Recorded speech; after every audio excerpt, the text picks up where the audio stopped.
emu na Mrs Beauty MFA nate executive secretary of Ghana Anti-Corruption Coalition ano ene odi afutuo ma Ghana for say Ghana for mo pese mo swaban ne pa chipa na obu akonta finchim edi kire omanfo dia ene monfa aban bia wo ba bia manifesto entoto suban ya wo betra konwa so oda na die ho na etitru baabi a wo beka o manifesto no mu ese obetu ketasehye prekankan dream ase afro man no mu no saa okon no monhwe an ansam okan ye na afi monhwe anamo a wo tu bra obetena o man no ebanwa so nti se MPP aban ya wote akonwa ze sei se Ghana for person wo ma no e accountable one person aban no wo mo so de panchi na ketasehye prekankan dream ase tuo ho nsam no wo mo so ne mu dendenden pade a woman for MPP for manifesto a woman de eba ye 2020 abato 2016 de no woman keka mom no woman hwe anamo aban efa so e de to ketashe prekankan dream ase na woman nyina so emfa emane emfamu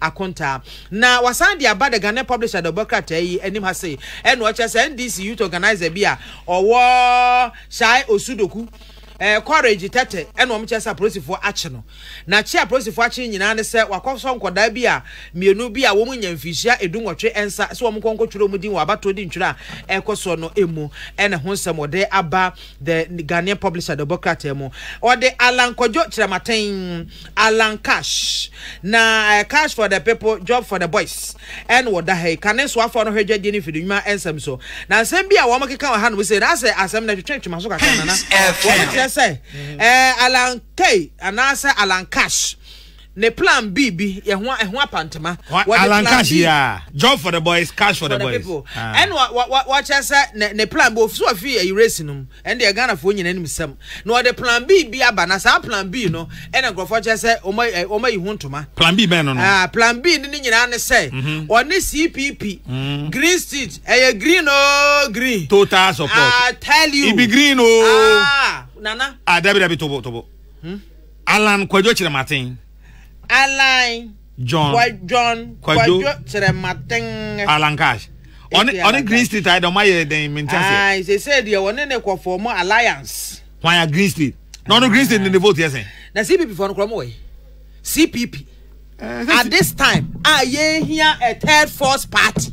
Where is the Convention People's Party? CPP say CPP me here me kai CPP for me kai omo pa ye Kwesi Pratt kwaku baako David kwaku de ono on free ba o break break from CPP na party is ko break nema no mo ye ne nyane fe o break Oseko fi akwa Oseko fi akwa so on no ne ba na ya dwantoa na dwantoa da so CPP Only CPP. Minim. So here secretary.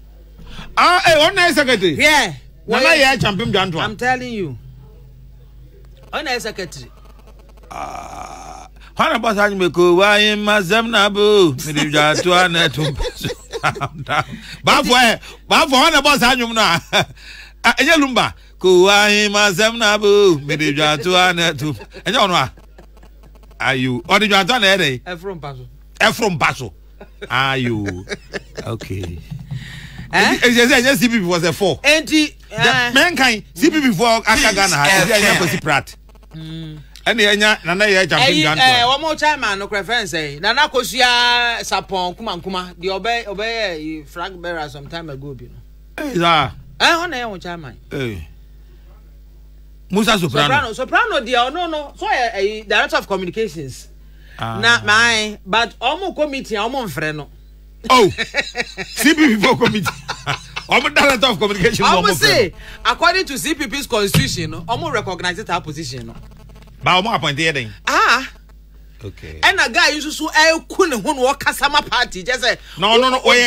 That's what party don't want some. Where CPP, MPP, and CPP. CPP Krojen. Okay, that's fine. One day CPP Krojen. That one. Maybe the men say I'm part. I'm sorry with the Obwa.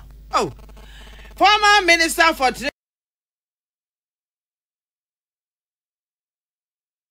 Maybe say, be a boarding. New DBS holding. Yeah, Omopa me hunu academic patriots because your information. Your core grounds, your coins, your church, and Yama be brave. And to mo share untimi TV no. It is a form who dear say omo care dia omo mehu yen e be release fast na mo no omo dia ye adwuma because constituency bia ni wa Ashanti region American for now bia ni wa any information ye nim dia ma ye lusu and ye nim dia be ya e betima wene ye nim NDC for strategies omo timi di e wene or certain part of Ashanti region and intino e wo se omo ni ehia na ye ma omo information ye wom se yes responsibility be come ho dia come omo na so to da bi wo a se ono na ma no ho kwan se momra ana se mehia information na o de command kra won fa nya adwuma and intino ye to agun from say ye information ya gather fast e betimi dia bo omo a omo timi trance no mkofa mu a parliamentary candidate there and sana betima win election na oben nipa no enye de oti baabi na odi sika na eba sa wo yes hard na yi se baabi ye stronghold and there ya tuma won ma wo parliamentary candidate anyway and there obetima win because we win anyway because hoye automatically MPP especially our Ashanti region ha but other places our Ashanti region ha no ye ntra baabi enye campaign emphasica emma oh yes ha ye be gibzika di boka more eno na na wan foka se na ye ka no e wom se towards election no na candidates boka but after that no so boka more na firu etufo say we are researcher they na party near right na seat 135 say no more orphan for the party no on beti so want to be anyini na at least majority of the seats on beti me ade on beti me simple e wo se almost set team bi a on be grounds no money candidates now omo select on atase na omo abisa nipa no de omo hwehwe a o nipa mu a anase MPP ni mu a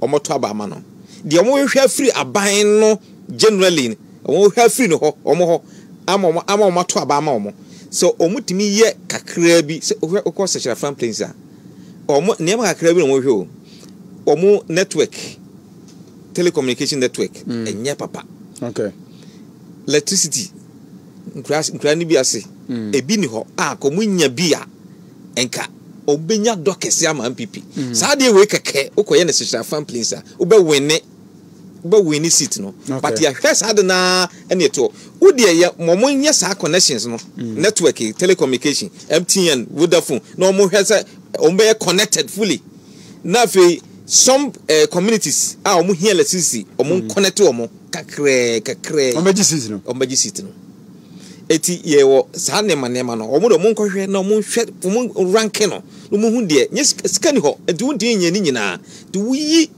de wuji se obetima ye wuyi de very important ye ma omo hwe bo hu de besi enti ya de kakre bi na so omo ye se sa do mo ya sa 6 na lose no ye betima win more than 50% back 6 na lose no MPP for timi yes hard na eno nya candidate nko a because aswanse de nso maye aswanse yakọ maye ho ni na kwa party be fa so wini kwa fa so aswanse yaye pa asokore man pro aswanse yaye pa na no big strategy enye just say okoye bibi ama omo keke eno de enye easy sa na mum no eno no de intimi disclose no eno